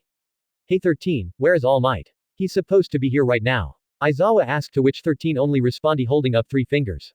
I see, well no helping it, go ahead 13. Alright everyone, I just want to go over something with you before we start, and that is your quirks and how they can be easily be used to hurt someone. 13 said. This confused some of the students. As some of you may know, my quirk is Black Hole. I can take anything, I suck up anything and dematerialize it down to its atoms. Perfect for rescue missions but also very dangerous. I could easily use my quirk to kill, but thanks to training it never has happened. What I'm saying is treat your quirks as weapons, learn to control and use them correctly. Alright, with that out of the way, let's get started. 13 said.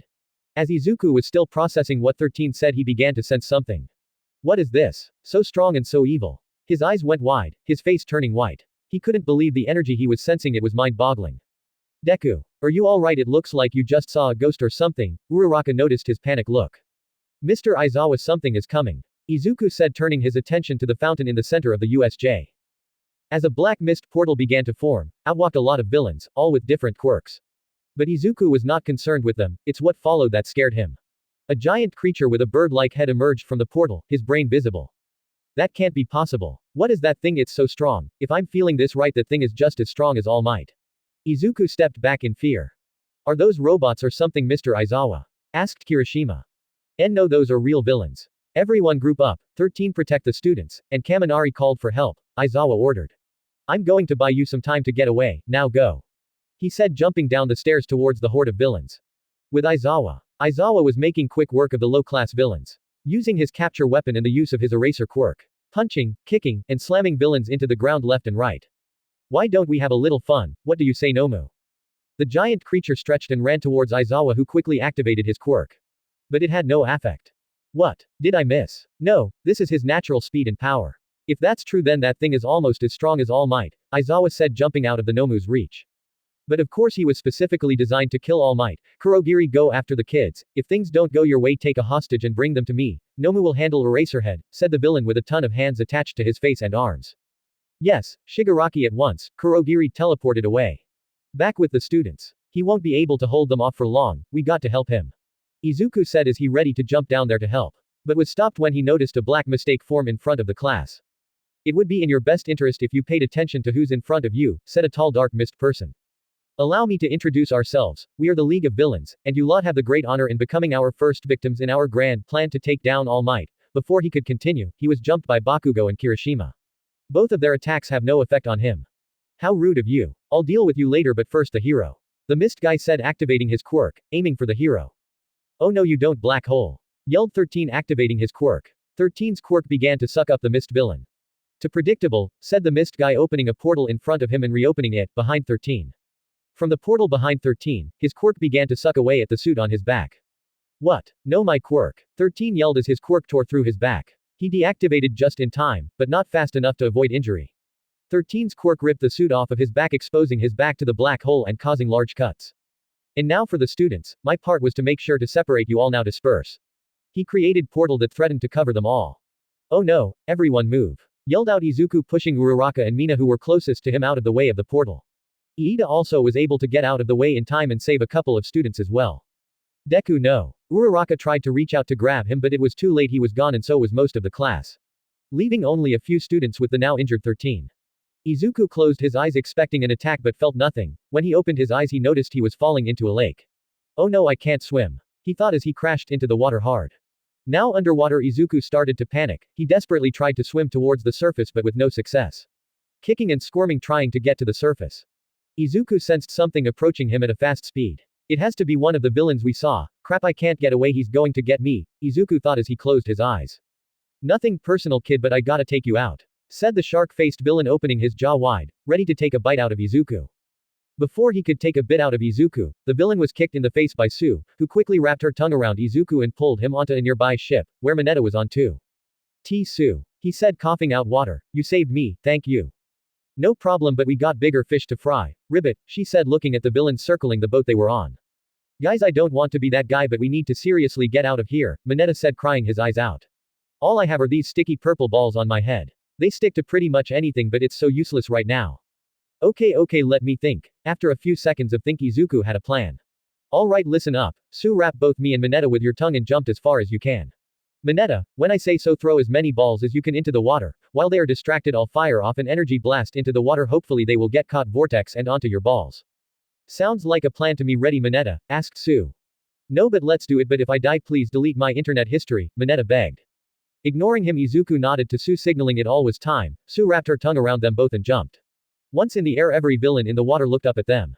Izuku powered up, Rag, firing off a large ki blast into the water, exploding when it made contact with the bottom of the lake, created a large water vortex. "Mineta now!" yelled Izuku, to which Mineta threw as many balls as he could. To their surprise, all the water villains were all stuck together, unable to swim. "Wow, it looks like your plan worked, Izuku." Ribbit, Sue was impressed, as they landed just short of the shore. "I can't really swim, so can you please hold onto me, Sue?" Sue nodded, not minding it. "Let's stay close to the shore and make our way towards the center plaza. Mr. Aizawa might be in trouble." "You want to go towards the fight? They said they wanted to take down All Might. Do you think they can?" Mineta asked. "They can." Both Sue and Mineta looked at Izuku. "It's that giant bird monster. He has power equal to All Might. They're smart, they planned this." "Power equal to All Might? There is just no way, right?" asked Mineta. "Trust me, I can sense these things. For now, let's see if need any help. If he doesn't, then we head towards the entrance with the others." The others nodded and swam towards the center plaza. Back at the main plaza, Aizawa was not having the best of times. He was tired. He had taken out most of the lower level villains with some work, but now he was exhausted and the constant usage of his quirk made his eyes hurt. Now it was down to Shigaraki and the Nomu. "Good, they're all down. Now it's time for the bosses." "Impressive, Eraserhead, but you don't stand a chance against the Nomu. He was specifically built to take on All Might." "Nomu, get him," he said, gesturing his hand towards Aizawa. Aizawa blinked and the Nomu disappeared from his sight. "What?" Aizawa thought, turning around to see the Nomu winding up for a punch. Lucky for Aizawa, was barely able to dodge it. Giving Aizawa no chance to catch his breath, Shigaraki rushed in for a follow-up attack. Aizawa went in for elbow to his face, but it was caught by Shigaraki, who activated his quirk. As Aizawa's elbow began to dissolve, breaking his skin and exposing muscle, he was able to kick Shigaraki off of him and retreat at a distance. "This quirk, you must be the one responsible for how the press got in. There's no way they could have gotten past our security," Aizawa said, holding his elbow. "As expected of Eraserhead, but should you really be thinking about that now?" asked Shigaraki. To Aizawa's surprise, the Nomu was able to get the jump on him again, but this time Aizawa had time to activate his quirk and again it failed. Nomu showed no signs of slowing down after Aizawa activated his quirk. Instead, the Nomu was able to connect to Aizawa's jaw, sending him flying back several feet. "Damn, I'm sure I erased his quirk, yet he is still so strong." He wasn't lying about it being just as strong as All Might. That or he has multiple quirks. Aizawa got back up with cuts and bruises, wiping the blood off. "Nomu, we can't have him getting in our way any longer. Break his arm," Shigaraki said. With a roar, the Nomu rushed Aizawa again, but this time Aizawa thought of something. "If I can take him out, then the Nomu will no longer have any commands to follow," he thought as he rushed towards Shigaraki. Right before landing a punch on Shigaraki, the Nomu was able to catch up to Aizawa, catching his fist before it hit. Holding Aizawa's arm in place, Nomu slammed Aizawa's face into the floor with enough force to crack the floor. Lifting him back up, Aizawa was now a bloody mess. He was no longer in any condition to fight. Izuku, Su, and Mineta looked on with horror seeing Aizawa being beaten to the ground. We have to help him. Izuku was starting to get angry. Izuku, calm down, you can't go rushing in with no plan. Su tried to calm him down. Izuku gritted his teeth at this. I can't just stay here and do nothing, he thought as his aura began to form around him.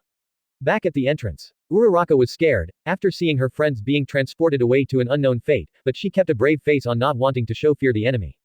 This is when she noticed a metal plate on the villain. That must be a weakness. Iida, listen and listen good. Iida turned to Uraraka. We need you to get out of here and warn the school. You are the fastest one here, so you have to do it. His tone was dead serious. We will distract him long enough for you to get out. No, I won't leave you guys behind. Before he could say anything else, Uraraka snapped. You have to, Iida. If you don't, people are going to get injured or even worse. Iida was lost for words. He'd never seen Uraraka get mad at anyone. I know you are worried. I am too, she thought of Izuku, but you are our only hope to get help. Please, Iida. Iida was still hesitant, but he made up his mind he would do it. Fine, I'll do it, just be careful, all of you. Uraraka nodded. Alright, Mina, everyone go for his metal plate. I think that's his weak point. Planning in front of your enemy. How foolish, you won't get far, kid. Kurogiri started to activate his quirk. Iida now, shouted Uraraka. She rushed towards the mist villain. If I get in close to touch the metal part, one can make him float. As she tried to reach for the metal part, Kurogiri used his quirk to warp past her attack. He didn't notice Mina, who threw some acid aiming for the metal plate. To her surprise, it met its target. The acid slowly started to dissolve the metal plating. No, if it breaks, I won't be able to use my quirk properly. As Kurogiri was distracted, Iida made a run for the door. The door was heavy, he struggled to open it. Come on, come on. After a few seconds, he opened it enough to squeeze past. I did it, everyone. I'll go get help, just hold on. He kicked his engines into high gear.